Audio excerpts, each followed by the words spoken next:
आज हम आपको कुछ इम्पॉर्टेंट एमसीक्यूज समझा रहे हैं और तफसील के साथ एक्सप्लेन करेंगे। मुमकिन है कि वो आपके आने वाले टेस्ट में आए, अगर ये ना आएंगे तो इसी तरह ज़रूर आते हैं। ये वीडियोस और ये जो सीरीज़ है वो इन तलबा के लिए बहुत इम्पॉर्टेंट है जो अभी क्लास 9, 10, फर्स्ट ईयर वगैरह में हैं। और अगर वो रोज़ाना या दूसरे दिन भी इसी तरह कोई सेशन देखेंगे तो मुमकिन है कि अंग्रेज़ी के बारे में जहाँ भी और जितने भी जो है ना पोर्शन होते हैं किसी भी टेस्ट के अंदर, तो आसानी होगी और लिखने या बोलने या कोई भी, इसलिए कि हम इसमें स्पॉटिंग एरर पर काम करते हैं कि हम कहाँ कहाँ गलती करते हैं। फिर हम सिनोनिम और एंटोनिम और इसी तरह active passive direct indirect preposition और एनालॉजी वगैरह पे भी लेक्चर देते हैं। तो चलो शुरू करते हैं। पहला जो एमसीक्यूज है वो स्पॉटिंग एरर का है। Every day at least 8 American choke to death when food और other object become lodging in their throats. जवाब मैं पहले से लिख चुका हूँ, लेकिन लॉजिक क्या है? लॉजिक ये है कि यहाँ पे every day at least 8 American choke to death, यानी रोज़ाना जो है अमेरिका के अंदर लोगों के गलों में जो है वो खुराक जो है ना वो फंस जाती है। तो यहाँ जो बिकम लॉजिंग है ये गलती है, ठीक है। ये जो बिकम लॉजिंग है ये हमारी गलती है। तो ये जो लॉजिंग है ये गलती है, ठीक है। तो लॉजिंग की बजाय हमको क्या चाहिए था? लॉज चाहिए। अब बिकम लॉज, ठीक है। तो यहाँ पास्ट पार्टिसिपल चाहिए, इसलिए वो उस पर काम हुआ होता है, ठीक है। पास्ट पार्टिसिपल उसमें होता है जो पैसिव होता है। तो बिकम लॉज है, यानी वो तब मर जाते हैं जब वो उसके गलों में फंस जाता है, इसलिए यहाँ लॉज चाहिए था, ठीक है। तो यहाँ जो लॉजिक है सेंटेक्स का वो ये है कि यहाँ लगता तो बिल्कुल ठीक है, बिकम लॉज ठीक है, बिकम लॉजिक सही नहीं है, ठीक है। तो प्रेजेंट पार्टिसिपल में और पास्ट पार्टिसिपल में ये फ़र्क है कि प्रेजेंट पार्टिसिपल एक्टिव शो करता है और ये जो काम हुआ होगा माजी पास्ट शो करता है। यहाँ पे देखें 1300 medical professionals, all of which have been trained to treat drug dependency. तो यहाँ पे जो मसला है बहुत ज़्यादा नाजुक और बहुत ज़्यादा पेचीदा, अंग्रेज़ी में कुछ मुश्किलात बहुत ज़्यादा है। तो यहाँ वहाँ पे हमने एक रूल याद किया है कि प्रेजेंट पार्टिसिपल और पास्ट पार्टिसिपल का रूल था। अब यहाँ जो हम रूल सीख रहे हैं वो है कि यहाँ आप देख सकते हैं सेंटेंस में हमें ज़ाहिरी तौर पर कोई गलती तो नज़र नहीं आ रही है, लेकिन प्रोफेशनल जो है वो लोगों की तरफ है, ठीक है, चीज़ें नहीं हैं। तो यहाँ ऑल ऑफ विच जो है इसकी बजाय हमें चाहिए all of home, all of home. और ऑफ होम इसलिए लगाते हैं कि ऑफ के बाद जो है ना ऑब्जेक्टिव केस लगेगा, पर्सनल यानी जो प्रोनाउन होंगे हु का या हुज का, तो यहाँ पे होम लगेगा। तो यहाँ ऑफ होम ठीक है, तो ये बात आप याद रखें। और ये लिखा करे उसूल ये नहीं आएंगे तो इसी तरह आएंगे, ज़रूरी नहीं कि ये सेंटेंस आए, लेकिन इसी तरह ये एक उसूल आपके जहन में फिट हो गया कि इसी तरह आप भी कोई जुमला लिखोगे तो आप कभी भी लॉजिंग नहीं लिखोगे, लॉज लिखोगे बिकम के बाद। और इसी तरह 1300 मेडिकल प्रोफेशनल ऑल ऑफ विच हम नहीं बोलेंगे, ऑल ऑफ हम बोलेंगे। तो उम्मीद है कि आपको समझ आ चुका होगा। अब सिनोनिम की तरफ आते हैं। अफ्लिक्ट का मतलब है दुख देना, परेशान कर देना, ठीक है। तो असर्ट जो है वो वजाहत करना, मानना, कुछ भी, ठीक है। डेज जो है हैरान करना वगैरह, डिस्ट्रेस मायूस करना, अपेंड जो है मिलाना। अब हमारे समझ में आ गया कि इसमें जो सही ऑप्शन है वो डिस्ट्रेस है, इसलिए कि अफ्लेक्ट के और डिस्ट्रेस के मीनिंग सेम है, ठीक है। तो ये ज़रूर है, ये मैंने एक साबिक आर्टिस्ट से लिए हैं जो एमडिकेट का है और उसमें ये आए हैं, तो मैंने चाहा कि आपके साथ शेयर करूं। इसी तरह पैरिटी है।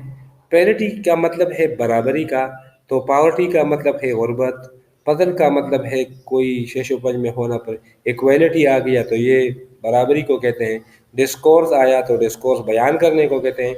तो हमारा जो ऑप्शन है, जो करेक्ट ऑप्शन है, वो इक्वलिटी का है। ठीक है, सबसे पहले आप क्या करोगे, आप जो मुतल्लिका लफ्ज़ है उसको सीखने की कोशिश करें, इसको समझने की कोशिश करें। अगर इसके मीनिंग आपको आते हैं तो बाकी मीनिंग आना शुरू हो जाएगा। तो ये एक दिन दो दिन की बात नहीं होगी, ये ज़िंदगी की बात है। लिहाजा आहिस्ता आहिस्ता हम हमारी तवज्जो इस पर हो जाए और हम जो है ना दहयान शुरू करें। आगे कहते हैं put correct word to complete the sentence. अब आपने क्या करना है कि दो सेंटेंसेस में दे चुका हूँ और ये यानी ये एबिलिटी है, ग्रामेटिकल एबिलिटी की तरफ जाते हैं। ठीक है, तो उसमें हम देखते हैं कि हम कौन सा यानी एक स्ट्रक्चर है और इसमें हम कौन सा लफ्ज़ लगाए कि वो उस पे इसके लिए ग्रामेरियन ने फिक्स की है। तो कहते हैं हरी अप लेस यू। अब मिस द ट्रेन ये स्पेस है, तो आपको विल नज़र आ रहा है, आपको शिल नज़र आ रहा है, आपको शुड नज़र आ रहा है, आपको मैं नज़र आ रहा है। जहाँ पे भी लेस की बात होगी, लेस्ट, तो जहाँ हम लेस देखेंगे तो हमारे लिए इसके लिए जो इम्पोर्टेंट यानी जो करेक्ट वर्ड होता है वो शुड होता है, तो हम ज़रूर शुड लिखेंगे। बाकी मैं विल या ये चीज़ें हम नहीं लिखेंगे, लिखेंगे तो गलत होगा और स्टैंडर्ड अंग्रेज़ी से बाहर और मिस्टेक कंसिडर किया जाएगा। तो शुड ज़रूरी था, तो यहाँ शुड चाहिए, ये एक स्ट्रक्चर पक्का हो गया।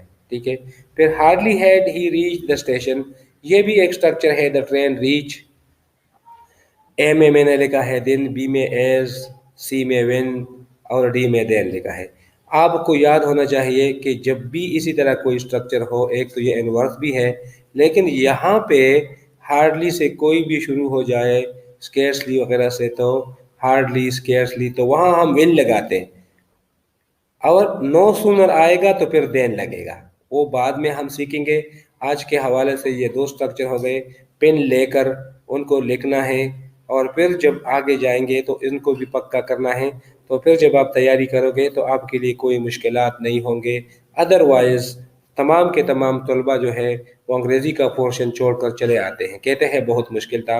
मुश्किल होता नहीं है, देखो ये सारे एमसीक्यूज़ आपको सही नज़र आ रहे हैं, ये सारे जो ऑप्शन है, लेकिन ये जो लॉजिक है वो क्या है, वो ये है कि कोई सेंटेंस हार्डली से या स्केर्सली वगैरह से शुरू हो जाए तो वहाँ पे हम रिच यानी विल लगाएंगे।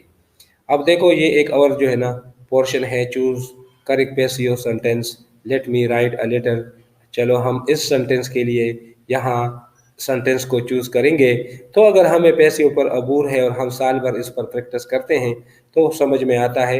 अगर वहाँ से नहीं समझा है तो यहाँ से भी आप समझने की कोशिश करें, एक सेंटेंस की तरह आप और सेंटेंसेस लिखें और इसको मास्टर करें। Let me a letter to be written, तो ये सेंटेंस गलत है, इसलिए ये मी का सेंटेंस नहीं है।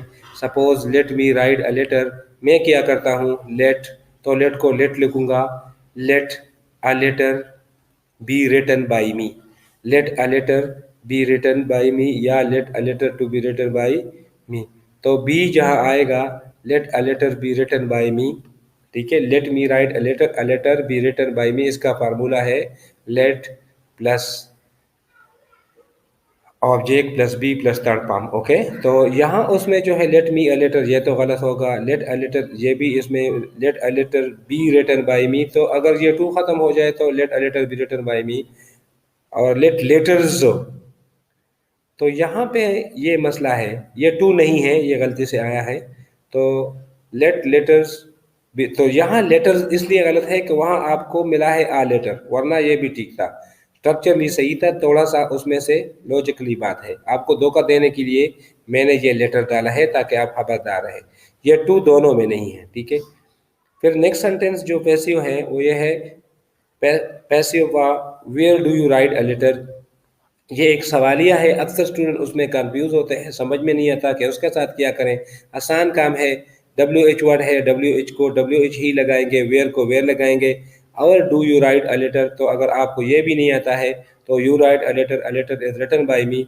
फिर हम इसको सामने करते हैं, is a letter written by me, where is a letter written by me. तो जहाँ पे where is a letter written by मी होगा तो वो ठीक होगा, तो लिहाजा ये जो फर्स्ट ऑप्शन है ये ठीक है, ये तरीका होगा, आसान है।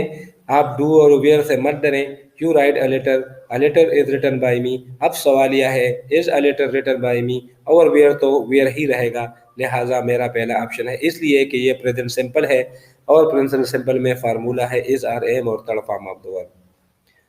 تو پہلے آپ کیا کرو گے؟ سب سے پہلے آپ ٹینس کی پہچان کرو گے. جب آپ ٹینس کی پہچان کریں گے پھر اسٹرکچر کو دیکھیں، اس کے بعد آپ جو کچھ بھی کریں وہ ٹھیک ہوگا. تو یاد رکھیں کہ ٹینس کی پہچان ضروری ہے، اور پھر جو فارمولا ہے، جو اسٹرکچر ہے، اس پر کام کرنا ہے. تو اب یوز پریپوزیشن ہے. پریپوزیشن یہاں ہے this amount is not adequate. تو یہاں پہ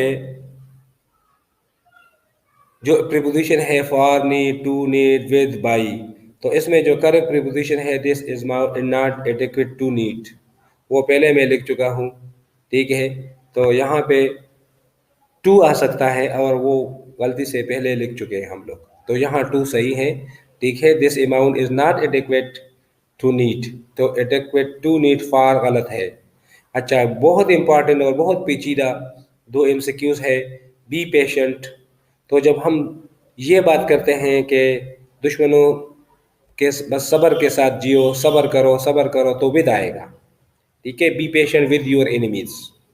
یہاں ایک کانسیپٹ ہے be patient with your enemies, لیکن یہاں ایک بار پھر ایک اور سینٹینس آیا ہے بی پیشنٹ ود یور لک، پھر غلط ہوا ہے فار یور لک.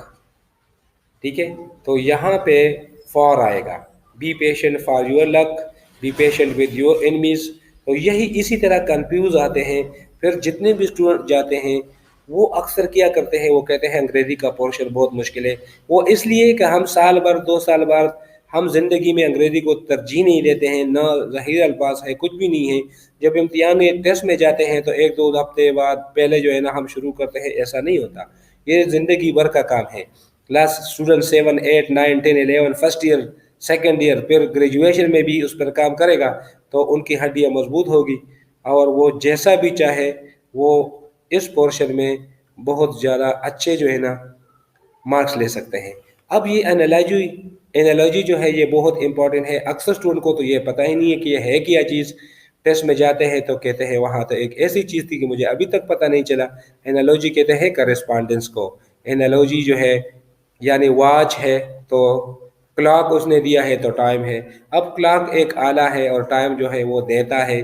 یہاں پہ یہ کرسپانڈنس ہے کہ ایک طرف کوئی آلہ ہے اور دوسرے طرف اس کی جو ہے وہ جس مقصد کے لیے ہے وہ ہے. جیسے گھڑی ہے تو گھڑی ٹائم دیتا ہے، اسی طرح اگر موبائل ہے تو اس پر ہم کمیونیکیٹ کرتے ہیں، اور ٹی وی ہے تو اس کو لوگ واچ کرتے ہیں. تو اسی طرح یہ چیزیں ہیں.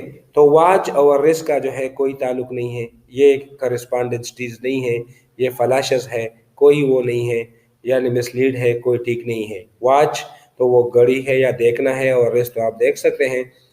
یہ دیکھو آڈومیٹر یہ پانی کا ہے، جس سے ہم پانی کو جو ہے نا ناپتے ہیں کہ کتنا پانی ہے. تو پھر سپیڈ کے ساتھ وہ تو آپ کو پہلے سے پتا ہے کہ سپیڈ کا جو آلہ ہے وہ الگ ہے، لہٰذا یہاں جو ہے غلط کرسپانڈنس ہے. اگرچہ اس نے چاہا ہے کلاک اور ٹائم کا کرسپانڈنس ہے، لیکن یہاں دونوں کا کرسپانڈنس ٹھیک نہیں ہے. اسی طرح آور گلاس ہے، تو آور گلاس اور سینڈ کا بھی کوئی جو ہے نا کرسپانڈنٹ نہیں ہے. ٹھیک ہے، آور گلاس وہ ٹائم وغیرہ اور یہاں پہ یہ جو ہے نا اس کا کرسپانڈنس ٹھیک نہیں ہے. تو یارڈ سٹک اور ڈسٹینس آپ دیکھیں تو یارڈ سٹک جو ہے یہ ایک گز کو ہم کہتے ہیں، یعنی 3 فٹ کا ہوتا ہے، اور ڈسٹینس، لہٰذا یہ بالکل ٹھیک ہے. یہاں جو ہمارا کرسپانڈنس ہے وہ ٹھیک آیا. اور ریڈیو اور ساؤنڈ کا ہے تو نہیں، ساؤنڈ تو اور چیزیں بھی پیدا کرتے ہیں، ریڈیو کا یہ کام تو نہیں ہے کہ وہ ساؤنڈ پیدا کریں.